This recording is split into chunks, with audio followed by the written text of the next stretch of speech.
Hi, and congratulations on your 2022 Nissan Rogue Platinum. There's a ton of features to go through with this to help get you back up to speed with what you got, but we're going to go back through it all to make sure that you're comfortable with everything. At the end, if you still have any questions, please don't hesitate to reach out. You can call, text, or email, or stop into O'Regan's Nissan at 60 Baker Drive in Dartmouth, Nova Scotia. Let's go back through and show you what you got with your vehicle to make sure that you're good and familiar with everything. We're going to start right here at the infotainment system. We've got a beautiful 9-inch full color touchscreen display.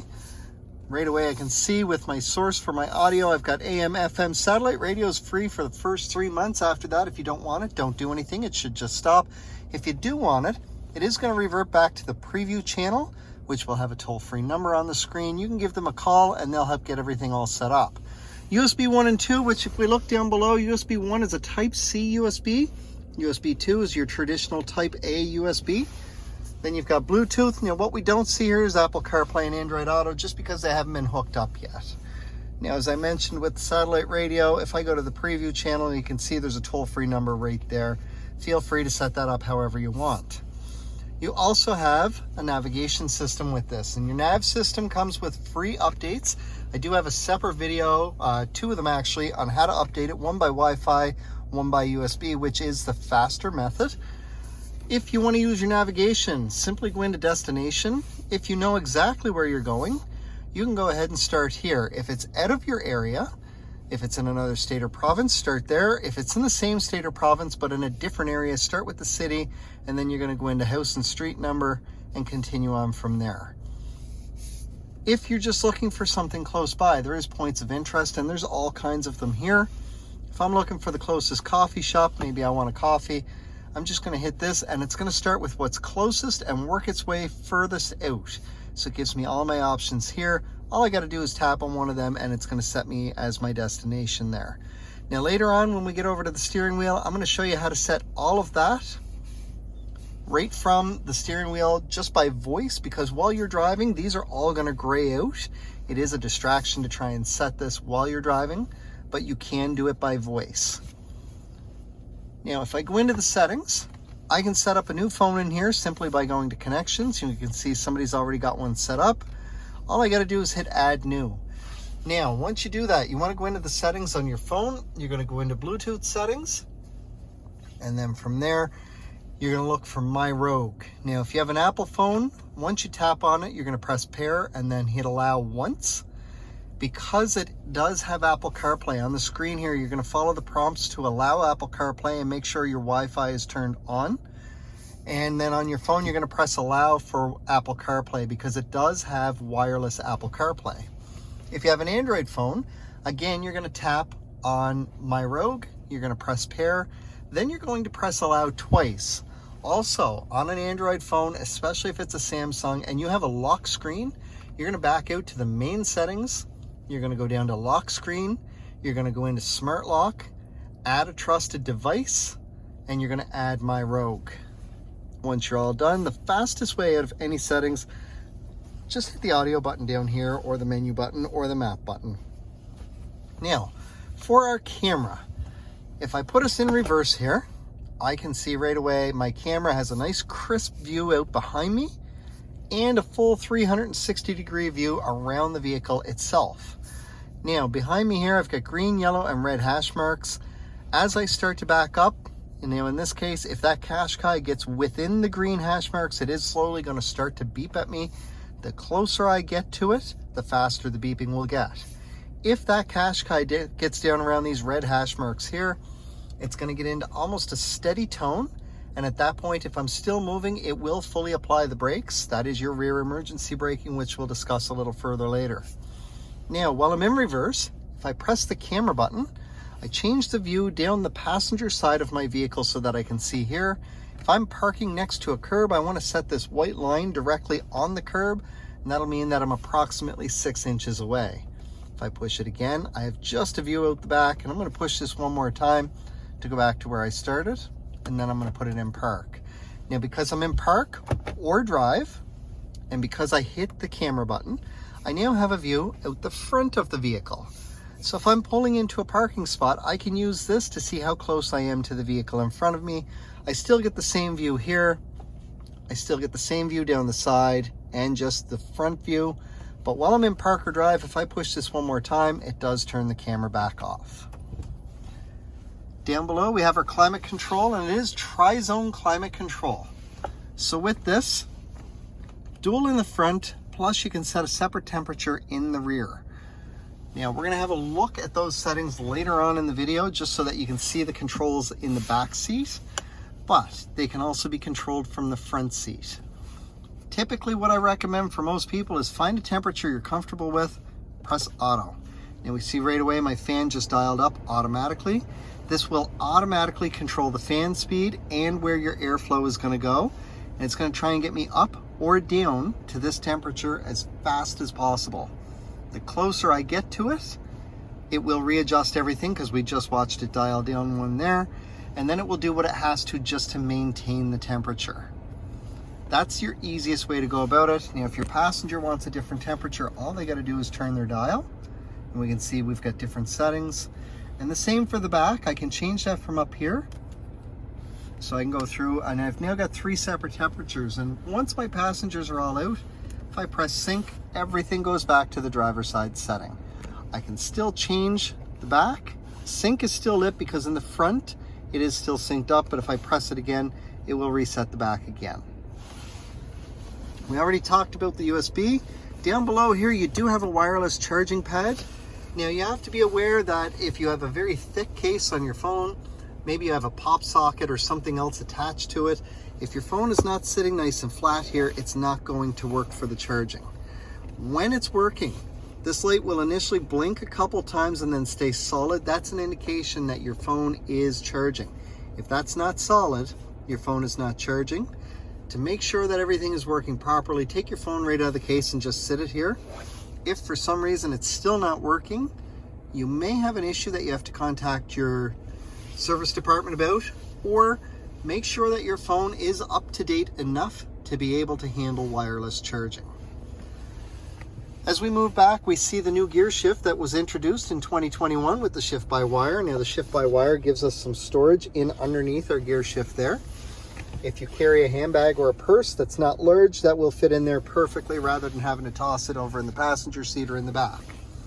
To work my gear shift, now because I'm in park, I'm basically going to move this whichever direction I want to be here. So for drive, I'm going to come down and drive will light up here. It also shows me up here. For reverse, I need to squeeze the thumb button and push forward. That puts me in reverse. Again, shows up here, gives me my backup camera right away, also shows me here. Now, anytime I move this, there was 2 clicks to that. The same as coming back, there's 1, 2 clicks. If I move 1 click, if I'm in drive, I got to go up to get to neutral. If I'm in reverse, I have to come down. If I'm in park, I can go either way, but it's only 1 click and hold for a second, and that will put me in neutral. For park, I simply push down on the P, and that puts me in park. Now, down below this, we have our electronic parking brake. So there's no foot brake, there's no hand brake, there is a button here. To activate the electronic parking brake, all we're gonna do is lift up on that button. We can see it lights up red here. Also shows me an indicator right down below here. That means my parking brake is on. To disengage it, if I simply push down on this, it beeps and tells me I need to have my foot on the brake pedal. Now if I push down, it disengages my parking brake. The other feature down here is called auto hold. For this to work, you need to turn it on. Now I'm going to put us in drive. And right away down below, I can see this green A with the word hold. That means that my brake is now held on. I can take my foot right off of the brake. I'm still in drive, as we can see, but I'm not moving. The moment I touch the gas, that A turns white. The brake is released. I'm moving instantly. I'm going to press and hold the brake for 2 full seconds. Turns green again. And while it's green, if I park, that will automatically engage my parking brake. Great feature, works really well if you're in construction, a drive-through, or at a long red light. Our drive mode indicator down here by default is going to default to this top one every time that you get in. That is referred to as auto. So we see there. Now, We have eco mode, sport mode, snow mode, and off-road mode. And as I change these, and we'll go through them, I don't need to be looking at my dial, because as I turn it to eco mode, it does show me up here on the screen. And then I've got sport mode, and I can go back up to snow mode or off-road mode. Each time it changes, I don't need to be watching the dial down here to do it. As I move the dial, that little light will move with it, but it does show me up on the screen up here. Eco mode will get you better gas mileage on the highway predominantly. You can use it all the time. Just be aware that trying to pull away quickly from a dead stop or getting out and around somebody in a hurry while you're in eco mode is going to feel a little sluggish compared to the others. Sport mode is going to give you a little more torque or responsiveness on your vehicle. So if you're losing your passing lane and want to get ahead of that last car in front of you, just pop it down into sport mode. Don't forget to take it back out of sport mode once you're done. It is harder on gas. Snow mode. Now let's go back and talk about the all-wheel drive system, because this is an all-wheel drive. It means that pulling away from a dead stop, you're going to be an all-wheel drive. Once you get going, it is going to drop down to front-wheel drive. And it'll do this every time. Any traction conditions at all will automatically kick in the all-wheel drive system, and it's going to work the same for these three features here. With that, once you get past that traction issue, it will drop back down to front-wheel drive. Snow mode will kick the all-wheel drive in slightly sooner, but it's going to hold it a lot longer in anticipation that there could be another traction issue right past the one that you just came out of. So it'll hold it just to make sure that you don't have any issues. Our last mode down is off-road mode. With off-road mode, you're almost exclusively going to be in an all-wheel drive. This is meant mainly for those really muddy dirt roads or areas where there's a lot of sand that you're going to have a lot of traction issues with. Again, don't forget to put it back up to auto mode once you get past those situations, just to make it a little easier on your vehicle and on your gas. Our center console is a butterfly style console, so when I push this, it opens up from the center. Now, if I have my arm resting on one side and I push the button, only one side opens, and it gives access to that without having to move my arm.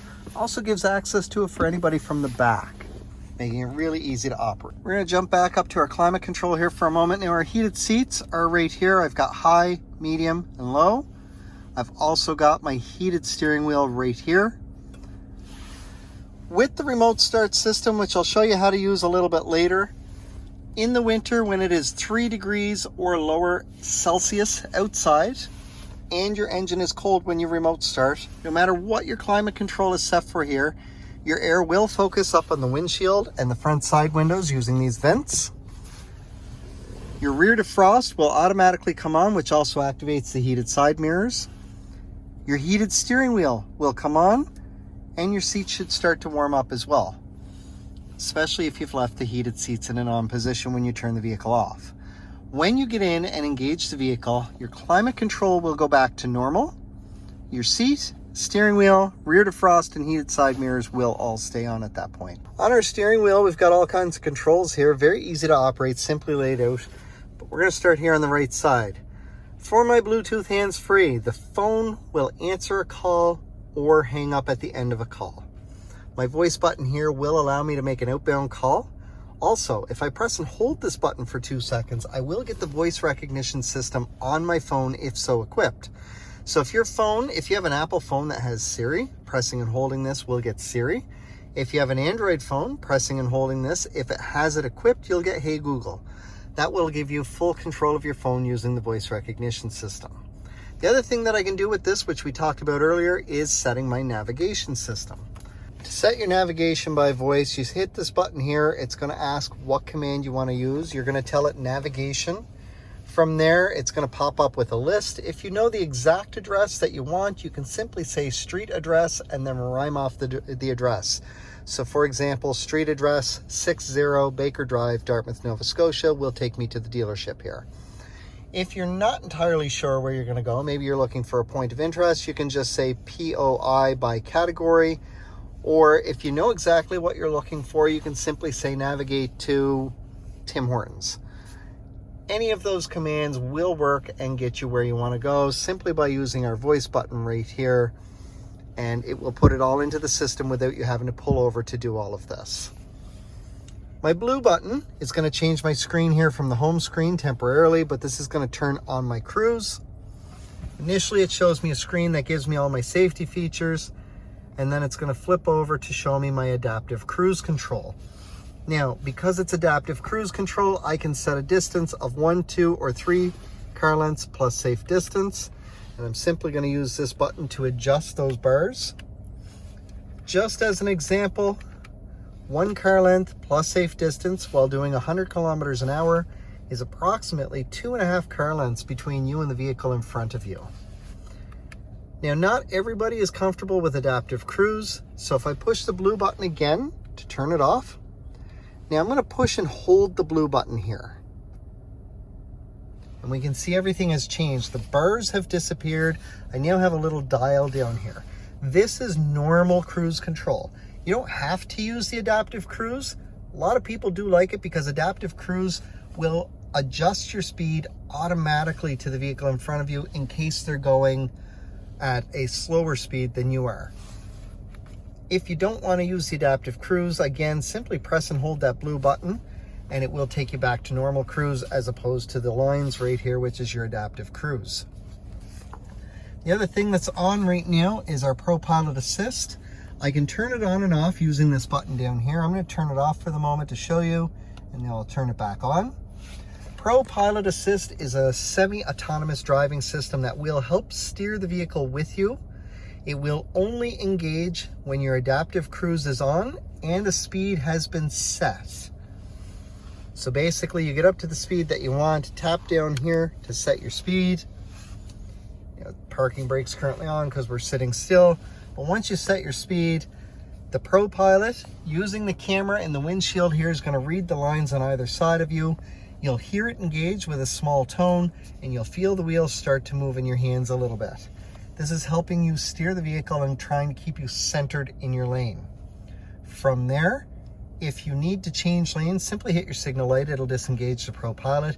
You can override it as well just by moving the steering wheel. It will fight a little bit against that, but it will let you do it, and it'll disengage until you're back where you want to be between the lines. It reads the lines and resets everything again. This time of year, in the spring, where there's a lot of potholes, there are a lot of times that you're going to want to avoid them, so you will manually take over your steering. On the other side of the wheel here, we've got some buttons here. Now I'm going to set this back to our home screen. I have volume right here. Now I do have a volume dial over here, but I also have volume over here. And with that volume, age 55 and 64, I can change the volume from right on the steering wheel. My 2 buttons down here, while I'm on the radio, are going to take me through my presets. Now the other thing to do with that is it will show me right here on my screen that I'm going through the presets. If I'm streaming from a phone or from a USB thumb drive or another connected device, these 2 buttons will skip tracks forward and back. Now I did mention I'm on the home screen here, and this is one of the 2 views that you can get. To switch my view to a more traditional view, I'm going to press this button, and then I'm going to press in the dial, which is my OK, and we can see it changes my view. Now I'm going to do the exact same thing. Press the bottom button with the lines, press in my OK button dial, and it changes me back to the new view that I personally like. But again, it's whatever you're comfortable with. My home screen has a compass, shows me my car here. I can see my radio info. My speedometer is over here, and if I've got my cruise set, it'll show me down here. I've also got my RPMs over here on my tachometer and the gear that I'm in. There's a lot of information that can be shown on the screen. Next screen over to the right is going to give me some driving information here. Now, this vehicle has been 481 kilometers that it's driven in 7 hours and 36 minutes. So although the average fuel economy is looking pretty decent, it's actually running high because 7 hours and 36 minutes is a long time to drive less than 500 kilometers. I'm going to go through and reset this. I'm going to press and hold that little dial, and it comes up, and I can reset each one individually, or in this case, I'm going to do them all. I'm going to say yes. And now when I go back, everything is reset. Now we see up the top, this says manual reset 1. If I press this dial in, I get to manual reset 2. And again, we're going to do the same thing. But what's really got my interest is if I press the dial once more, I get auto refuel. Auto refuel means every single time I go to gas up, everything on this screen will reset. So we've gone 473.2 kilometers since the last refueling, which was 6 hours and 54 minutes ago. I've still got about a third of a tank of gas. Now down below here, it shows me my distance to empty and my odometer down here. So this is doing really well. I've gone 473 kilometers. I've got another 261 to go. That is about 725 kilometers on that tank of gas. Not bad driving for a 4-cylinder Rogue. Now, because I've got 2 little dots over here, I can scroll down and it will give me just my fuel economy. Most people are going to want all the information, so this is what that does there. Our next screen over to the right, again, has 3 dots on the side here. The first one we see is a tire pressure monitoring system. Once I start to drive, it will show me the individual pressure for all 4 wheels so that I know exactly what my tire pressure is. On the axles, it will also tell me what the pressure should be set to in the front and the back. There is a 6 PSI variance that is allowed. So for example, if the tires are supposed to be set for 33, they need to go below 27 to trigger a low tire pressure warning. Once this happens, whether I'm on this screen or any other screen, it will pop up with a visual warning that says low tire pressure. It'll tell me which of the 4 tires is low and what the exact pressure is. From there, I want to pull in somewhere that's got an air pump. Leave the Rogue running when you do this. Go to the tire that it says needs air and start putting air in. Once you start to do this and it gets up to the proper pressure, the horn will beep once to tell you to stop. If for some reason you continued putting air in, whether you went to the wrong tire or you kept putting air in, there is an upper limit that when it hits this upper limit, your horn will beep 3 times in a row. Please stop putting air in your tire at that point. And what we do recommend at that point is starting to let some air back out so it drops back down to the proper pressure. And again, once it gets back down to the proper pressure, your horn will beep once to tell you to stop. Now we're going to scroll down one screen, and we have a screen here that will allow me to monitor whether I'm in front wheel drive or all wheel drive. Pulling away from a dead stop is in front wheel drive. It's an all wheel drive. It'll be a 50-50 split between the front and the back. Once you get going, it's going to drop down to front wheel drive. It will then be 100% on the top. Any traction issues at all will cause the all wheel drive system to kick in, and you're going to go back to that 50-50 split. Our next screen down, now this is a new screen because it is a 1.5 liter 3-cylinder variable compression turbo. This screen will allow you to monitor whenever that turbo kicks in. As long as your little bar here stays in the green, you're on the lower end of the compression ratio and you're going to get really phenomenal gas mileage. You're also going to be somewhere below here. Now, if you need that extra boosted power, so you give it a little extra gas, this bar is going to come above the 0. Once it gets up around 15 to 30, you're going to be into this power range here. You are going to notice a noticeable difference in your power. It's going to give you a lot more power, slightly harder on gas, but still really good on gas. Our next screen is for the navigation. On this screen, when you set your navigation, your vehicle here will disappear. You'll get an arrow going either straight up to your destination, up and to the right, or up and to the left, whichever direction your next turn is, and it will count down the distance on the screen here to let you know what's going on. It's also going to talk to you through your speaker system to make sure that you know everything that's going on. Everything has been designed to keep your eyes forward so that you're not having to look over this way to see where you are or what's going on. Now, the other part of this is when you have a destination set, it will give you another screen available here. So I'm going to see if I can do this at the moment. I don't know if it will let me do it while I'm still parked, but I'm going to set this for the nearest coffee shop here, the nearest Tim Hortons. Yep, so I get my second screen, which shows me a map. So now there's 2 dots here where there was not a minute ago. I can go back to the other screen where I was, and when I start to drive, this will change. But if I go back up, I do see the full map right here, and it'll give me all my directions there. So really neat the way that that's set up.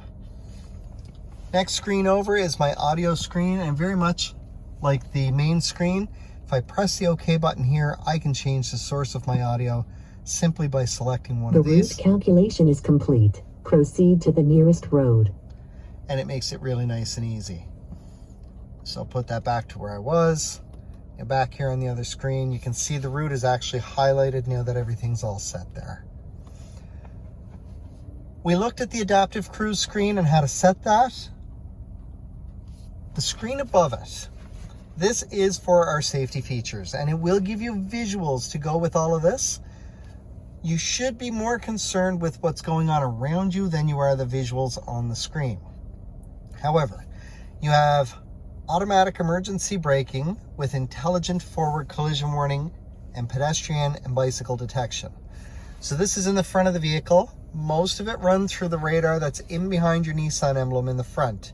In the winter, please make sure that is kept clear of snow and ice, and in the summer, make sure that you don't let the dirt get too bad on that. Any obstructions will cause those systems to temporarily disable until the obstruction is gone. With your intelligent forward collision warning, if a car in front of you hits the brakes, or the car in front of that, as long as the radar is picked up, hits the brakes, and your vehicle sees that you're closing that gap quickly, it will beep at you inside and flash a warning across the top of the screen here. That warning is either going to be yellow or red depending on how close you are when this happens. It'll also beep at you inside the cabin of your Rogue, and what it's letting you know is that unless circumstances change, there is a risk of a collision. Now, if your foot hits the brakes or they move, none of that proceeds any further. That's all that happens. You carry on like it never happened. But if the car in front of you hits the brakes and you're closing that gap really fast, it will beep at you. It'll flash the warning here. It'll push back against your foot a little bit with the gas pedal, but you don't feel it because your foot's going to be lifting to go to the brake. But if you don't get to the brake fast enough, your Rogue will start to apply the brakes for you to help avoid or minimize an oncoming collision. That's the automatic emergency braking. Your pedestrian detection and your bicycle detection work the exact same way, except they're run through the camera in the windshield, and they will happen even faster. The reason being, the car that's in front of you that hit the brakes still has some forward momentum, while the person who came out in front of you doesn't. You also have lane departure warning run through the same camera in the windshield. As long as it can read the lines on either side of you while you're driving down the road, if you start to drift out of your lane and it sees that you're starting to hit that line, it will vibrate your steering wheel. It's almost like hitting the rumble strip on the side of the road, because you do have a haptic steering wheel. Your blind spot indicators are out on your mirror. Now, these will only work with a vehicle in motion beside you at 32 kilometers an hour or higher, whereas your lane departure warning is more of a highway feature that works at 60 kilometers an hour or higher. With your blind spot indicators, if part of a vehicle gets in the blind spot, the triangle on the mirror, on whichever side it's on, will light up and stay lit up a dull orange. Now, while that's lit up, if you signal to go, so if my driver's side is lit up and I signal to go left, that indicator is going to start to flash, and it will beep at me inside the Rogue, just letting me know I should have a look over my shoulder. There is something in my blind spot. At this point, if I try to move over to the left anyway, my Rogue is very subtly going to tap the brakes on the right side to pull me back into my lane, and that is blind spot intervention. You have rear cross traffic detection as well, which if I'm backing out of a parking spot and there's something coming at me from either side within approximately 2 car lengths inside the vehicle, it will beep at me. And whichever side that vehicle is approaching me from, the blind spot indicator on that side of the vehicle will be flashing to let me know. Your rear sonar and rear emergency braking we've talked about already when we were looking at the backup camera. You also have a feature called high beam assist. Now, I'm going to cover our light sensors up top so that I can force the lights on. And I can see that my lights are on, as are my fog lights. But I'm going to hit the button here on the end of my signal indicator, and I now have a green bullet with an A in it up here. This is high beam assist. This means that my high beams are now automatic. So your headlights are LED lights, and they are automatic. They're already set to auto down here. They automatically come on as soon as it starts to get dark. When I'm on the highway, as long as this little green bullet with the A is here, once I'm on the highway, my high beams are automatic. So using the camera, it's looking for headlights and tail lights. If it does not see any, your high beams will automatically come on. The moment that camera picks up headlights or tail lights, your high beams automatically go back out. This way you never have to touch them and you don't have anybody flashing their lights at you because you didn't get to it fast enough. We're going to scroll down 2 screens. Speed limit sign is a screen where, as I pass by a speed limit sign, the camera in the windshield is going to read this and post it down here. It's also going to post it somewhere up top here. So even if I'm not on this screen, it will still show me. We're going to go over the heads up display in a moment and talk about different things that will appear there as well.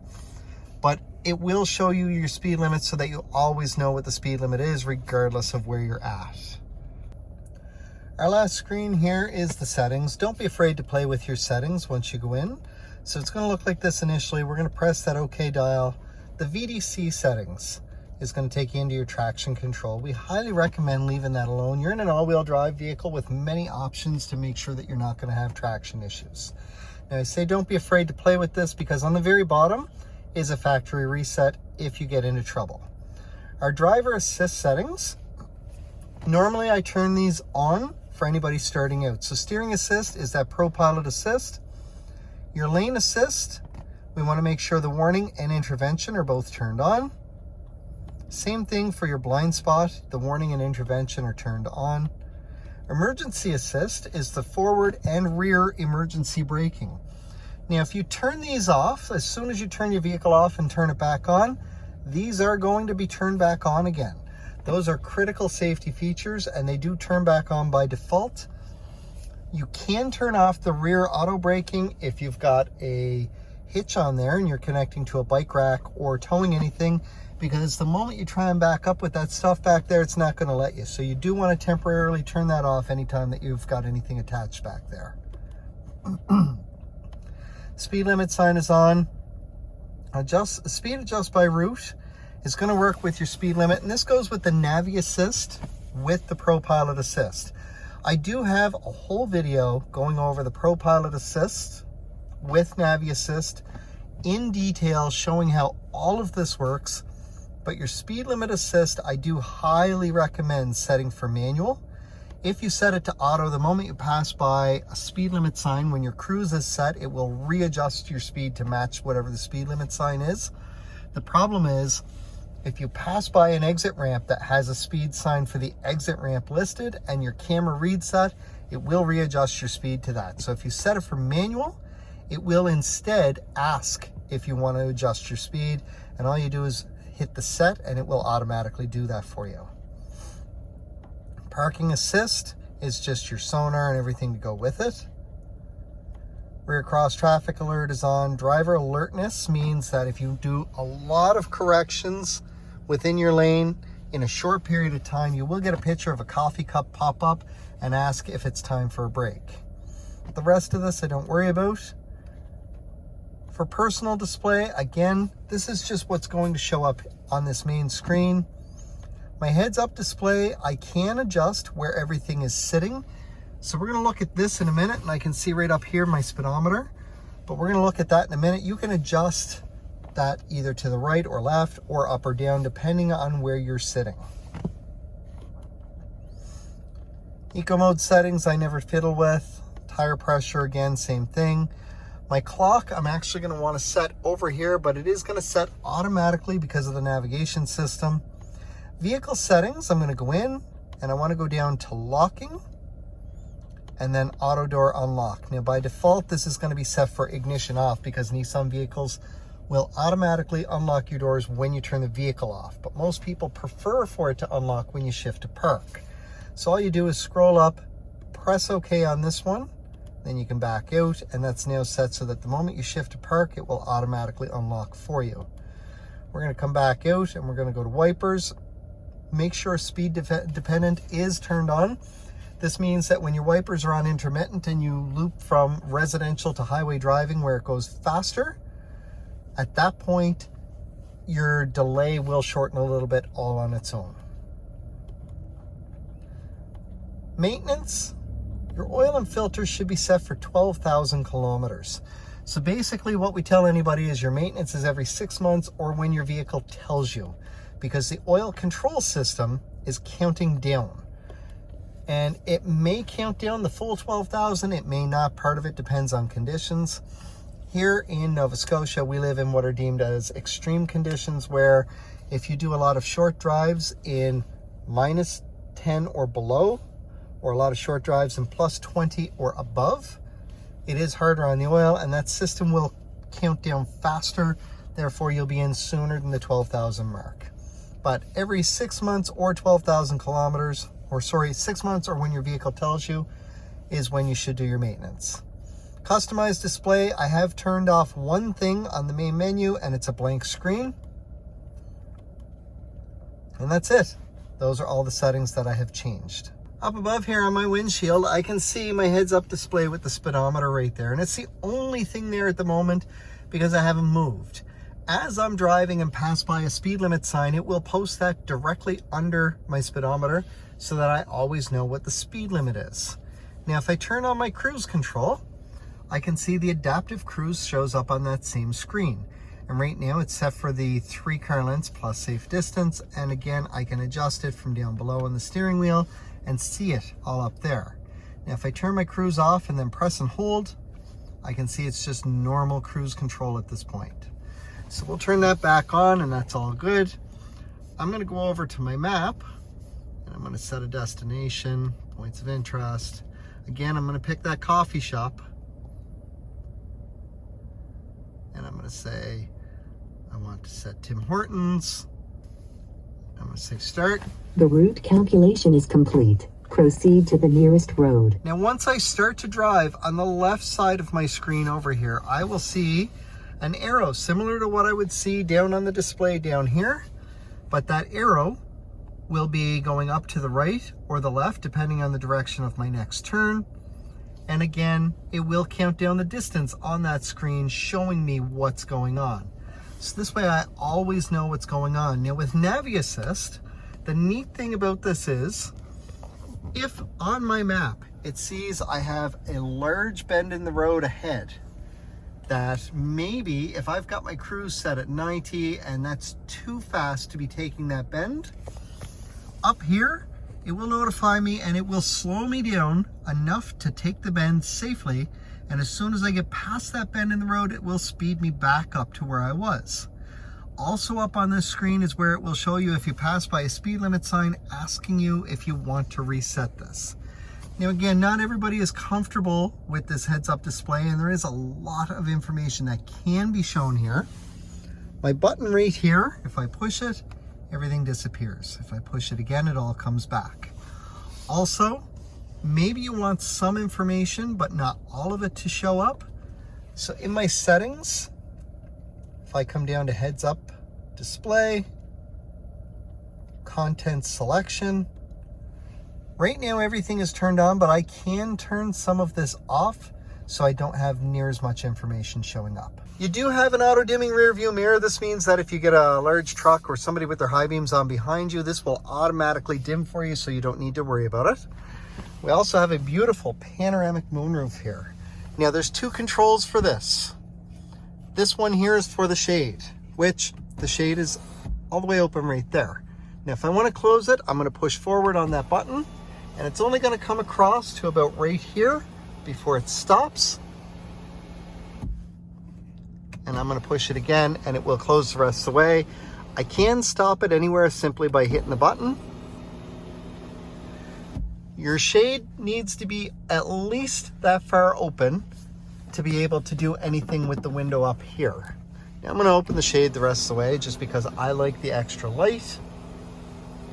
Now with the shade open, at least part way, using the other button here, if I simply push straight up on the button, it will vent this so that I can actually get some air in there. And I want to push forward on that to close it.